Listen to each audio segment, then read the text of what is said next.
জন্মগতভাবে পাওয়া সম্পদ আর আভিজাত্যের ফুটানি করা খুব সহজ। নিজে পরিশ্রম করে নিজে পায়ে দাঁড়ে সেই টাকার ফুটানি করা এতটা সহজ নয়। যে জায়গাত জন্মটাও মানুষের প্রথম বাড়ি হয়, সেই জায়গাত মানুষ মানুষকে অপমান করার জন্য ক্যাঙ্কা করে কয় যে জীবনের প্রথমবার যখন দেখি। হ্যালো এভরিওয়ান, আসসালামু আলাইকুম। সবাই ক্যাঙ্কা আছেন? আশা করি সবাই ভালো আছেন। মু আলহামদুলিল্লাহ ভালো আছো। তো কয়েকদিন থেকে ঢাকাতে আসো, এই কারণে আমি রেগুলার বড় ভিডিও আর দেওয়া পারছো না। তো ছোটখাটো শর্ট ভিডিও যেটা সেটা আনা করে নিয়ে আসো আর দেছো। তোমার ঢাকাতে আসার উদ্দেশ্য কি সেটা তো কম বেশি সবাই না জানেন। তো আসলে সবাই হয়তো জানেও না, কিন্তু মুই কয়েকদিন আগে তোমাকে কইছিলাম যে মুই ব্যবসা করবো। তো সেই ব্যবসার উদ্দেশ্যে মোর আজকে ঢাকাতে আসা। তো নিজে হাতে মুই কিছু জিনিস কেনাকাটা করবো, এই কারণে ঢাকাতে আইছি। তো অনেকেই সেদিন মোর ভিডিওত কমেন্ট করছিলেন যে মুই কিসের ব্যবসা করবো। তো আসলে অনেকদিন ধরে ভাবছো মুই কোন একটা ব্যবসা করবো, কিন্তু কি করবো এটা ভাবে ওঠা পারছিল না। আবার দেখনো যে নিজে তৈরি করে কোনো কিছু যদি তুমি করবা যাও, তাহলে ওই পরিমাণ সময় মোর হাতত নেই। এই জন্য সবাই মিলে ভাবনা চিন্তা করে দেখনো যে না, কাপড়ের ব্যবসাটাই হয়তো মোর জন্য সহজ হবে। তো সেই কাপড় কেনাকাটা করার জন্যই মোর ঢাকাত যাওয়া, আর মুই নিজে পছন্দ করে সবকিছু নিমু দেখেই মুই নিজেই গেছি। তো আপাতত মোর কাছে 3 পিস আর বেডশিটই আছে। তো এর আমি অনলাইনেও সেল করবো, আবার অফলাইনেও সেল করবো। যারা মোর বাড়ি থেকে আসে সরাসরি নিয়ে যাবা চাবে তারাও নিতে পারবে, আর মোর পেজ থাকবে, সেই পেজের মাধ্যমে আমি দিব।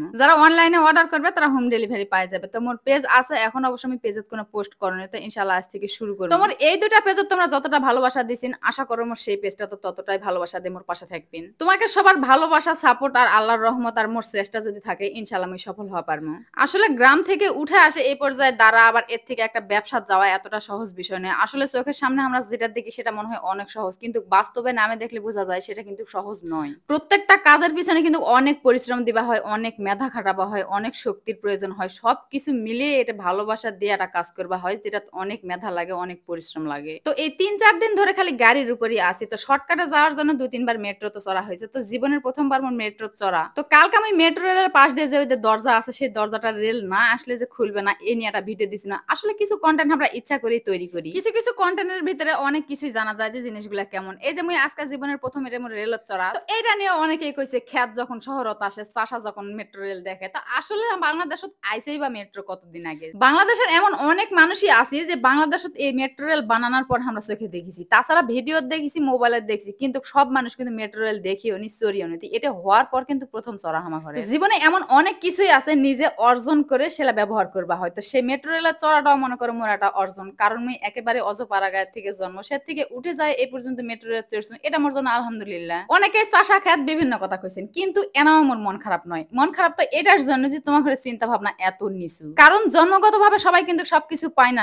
নিজে পরিশ্রম করে অর্জন করে নিবে হবে। বাপ দাদা থেকে পায়ে ফুটানি করা সেটা তো সহজ, নিজে পরিশ্রম করে সেই ফুটানি করাটা সহজ নয়। যারা খ্যাত চাষা কয় অপমান করেন, খোঁজ নিয়ে তোমরা দেখো ভালো করে হাসতে, তোমরাও এমন অনেক কিছুই আছে যেটা জীবনের প্রথম করেছেন, জন্মগতভাবে পান। এই মেট্রো রেল নিয়ে যারা কথা কইছেন তারা কি বাংলাদেশ আসার আগে তোমরা কেউ চড়িছিলেন? আবার কেউ যে বাংলাদেশ থেকে চড়েনি এমনটা নয়, অনেকেই চড়িছে, কিন্তু তোমরা যারা কমেন্ট করছেন বেশিরভাগ খোঁজ নিয়ে দেখো যে তোমরা জীবনের প্রথমে বাংলাদেশ আসার পরে চড়িছে। তো ওই ভিডিওটা দরজা খোলা নিয়ে আসলে আমি 2 নখ দানা চিমটি দিছি, এটা কিছুই নয়। আসলে ভিডিওটা নেওয়ার জন্য, অনেক কিছু শেখার জন্য ভিডিও মুই দাও। তো মোর ভিডিও কন্টেন্ট কিন্তু অনেক কিছু জানা বুঝা। আমরা সাধারণ মানুষ জীবন যাপন কেমন করে করি, বাংলাদেশের এমন প্রত্যন্ত গ্রাম আছে যারা অনেক কিছুই দেখে না, সেখান থেকে উঠে যায় অনেক কিছু শেখার আছে। তো আমি আমার ভিডিওর মধ্যে যে চাষামিগুলা দেখাই, আসলে বাস্তব জীবনে আমরা কেমন, আমরা গ্রামে কিভাবে বসবাস করি, আমরা কি কি জানি, কি কি জানি না, সবকিছুই আমি তুলে ধরি। আর এটা আমার লজ্জার কিছুই নেই। আমি প্রয়োজন অনুযায়ী কোন জায়গায় কি ব্যবহার দিতে হবে সেটা খুব ভালো করেই জানি, কিন্তু আমরা সাধারণভাবে জীবন যাপনটা কিভাবে করি এইটা ফুটে তোলার চেষ্টা আমি সবসময় ভিডিওর মধ্যে করি। এটা কিন্তু আমার একটা প্রতিভা, এই প্রতিভা সবার ভিতর থাকে না। তো যাই হোক, আর অনেক কথাই বাকি আছে, বেশি কিছু আর কোনো না। আমার ভিডিওটা আজকে এই পর্যন্ত। চিড়িয়াখানাত গিয়েছিল, সেই ভিডিও কালকে নিয়ে আসবো।